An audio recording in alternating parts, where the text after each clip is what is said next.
Hello, everyone. Today's guest is Avner Mendelson, the president and CEO of Leumi USA. Avner, you just returned from a delegation to Dubai. I would love to know who initiated this and what is your biggest takeaway? Thank you. It's great to be here with you today. Well, we went as part of a delegation that the Leumi group in Israel organized, and it was led by Dr. Samer Hajichia, who's the chairman of the Leumi group, who himself is an Muslim, Arab, Israeli, and American, actually. And obviously, that's a unique angle for our visit. And really, the idea was to put together some of the most influential and inspiring, if I may say, business leaders in Israel, together with the leadership of the bank in Israel, literally get on a plane, fly 3 hours, and make sort of the first gesture and introductory visit, meet with the leadership of both the government of the UAE. We met with a couple of prominent ministers, the business leadership and the financial services leadership. And the idea is really to start building bridges, starting a dialogue, and really trying to find the areas of commonality and business opportunities between the countries. And as a bank with sort of international operations, obviously our aspiration is to be a conduit and to help facilitate those business relations and trade relationships between the UAE and Israel. From what you're seeing so far, how will your work with the UAE differ from work with American or European banks? I must say that we were pretty blown away and impressed by the sophistication of the financial sector in Dubai and in the Emirates. You know, they are built on global trade. They're very worldly, highly educated people, a lot of expats in leadership position, very advanced and sophisticated when it comes to their technology and digital solutions. So in a way, I don't see it different. I think in some perspective, actually, they're much more advanced and more sophisticated and definitely more open than some of counterparts that we might see in Europe and in the US. And they know what they need and what they want and are very business oriented. We know that commercial relations existed prior, but now everything can happen out in the open and advance even further. Can you tell us a little bit about the two accords that were signed and how significant they are?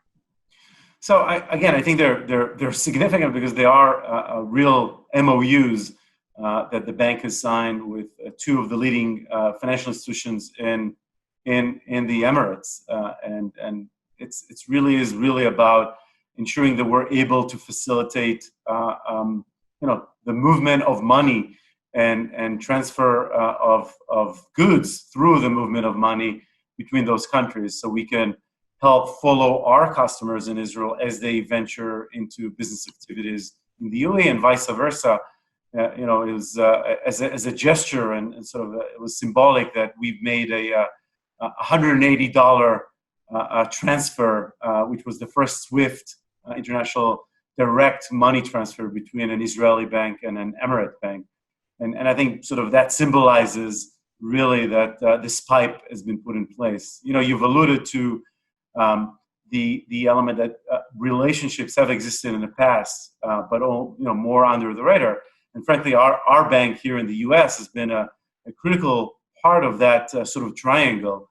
We've been serving U.S. subsidiaries of Israeli companies in the technology and other areas of industries, and basically these companies were a conduit for Israeli know-how and technology to be sold to the UAE in a way that didn't violate any of the UAE or the Israeli regulations, and was basically allowing to flow of business transaction and trade through the U.S.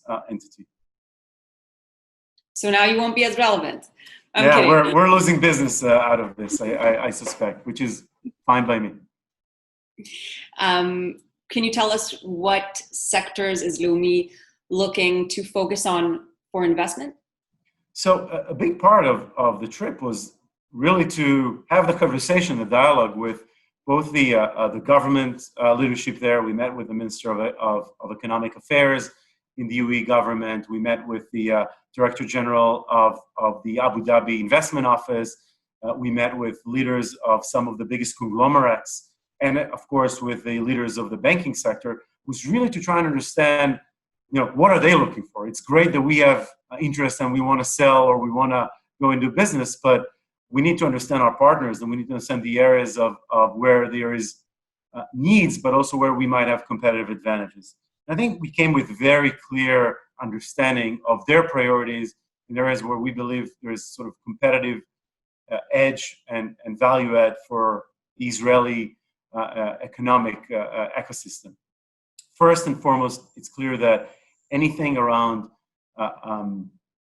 food tech and food security and our know-how in irrigation, in agriculture is top on their list, especially following now what has been in COVID, which sort of proved as a strain on the movement of food and services, and being in a desert, but still with 10 million residents, it's a top priority for UAE. And Israel obviously is a leader in the term of agri-tech and irrigation.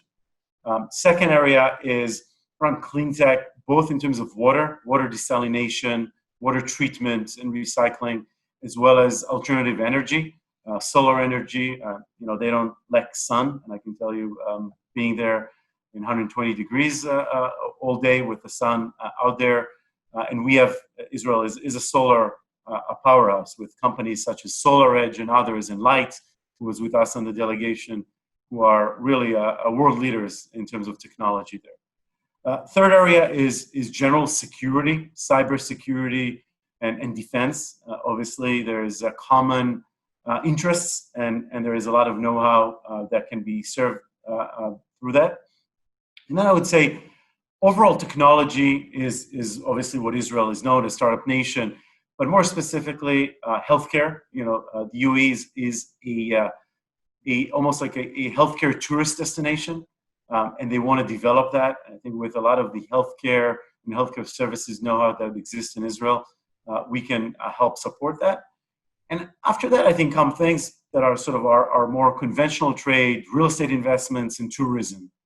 But I would definitely say that sort of the area of agriculture and food security, cyber, clean tech seems to be top of mind for them. Was there anything that surprised you in particular, just from a personal perspective, from being there and really seeing the culture firsthand?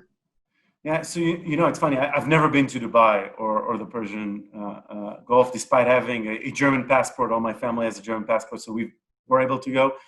But I've had, I have to admit, I wasn't really surprised because I was very close. I have friends from the Persian Gulf. I've been following that. I can tell you that my 11-year-old daughter has an obsession with Dubai for the last 3 or 4 years, and it sort of has been studying every aspect of attractions and why we should be going to Dubai. So I wasn't really surprised, but it's one thing to conceptualize that, and the other thing is to experience that. And you land there, and it's really a unique combination of a desert oasis with a Singapore architecture and modernization, and the beauty of a Las Vegas artificial construction, and together with the Persian Gulf itself, so being by the sea, it's a real amazing blend of authenticity and heritage, together with amazing architectures, phenomenal shopping malls, beautiful reconstructed sea line hotels. So it's definitely a very intriguing place with a lot to explore. And we were there literally for 2 net days, so we didn't get to explore much. We didn't go into the desert. We didn't go to any of the main attractions outside the Burj Khalifa. Went to see Dubai from the 148th floor of that building, which is really spectacular. But I'm sure there's going to be a lot there to be offered. What do you think Israelis can learn from the Emiratis? What they can learn from them? not beating ourselves too much, but I think sort of patience, respect, long-term planning, and vision are qualities that are felt everywhere. This is the whole concept of the UAE. And then if you look at Dubai, which, by the way, Dubai, unlike Abu Dhabi, has basically no oil anymore, and still has been able to build a vibrant economy based on a vision, based on a long-term planning process with a lot of patience, a lot of commitment, and a lot of investments, and building, respect and trust-based relationship with our partners across the globe. And so I think that's a very diverse community, very committed and respectful for their heritage, but still open enough and to accept very diverse population. Again, 90% of people living in the Emirates are not are expats, are not locals, and they live in great harmony with the locals, and that's just beautiful to see. Thank you so much, really, for sharing, and I expect you'll be visiting there a lot more in the future. Thank you, Michelle. It's a pleasure to see you. Stay safe, and looking forward to speaking to you soon.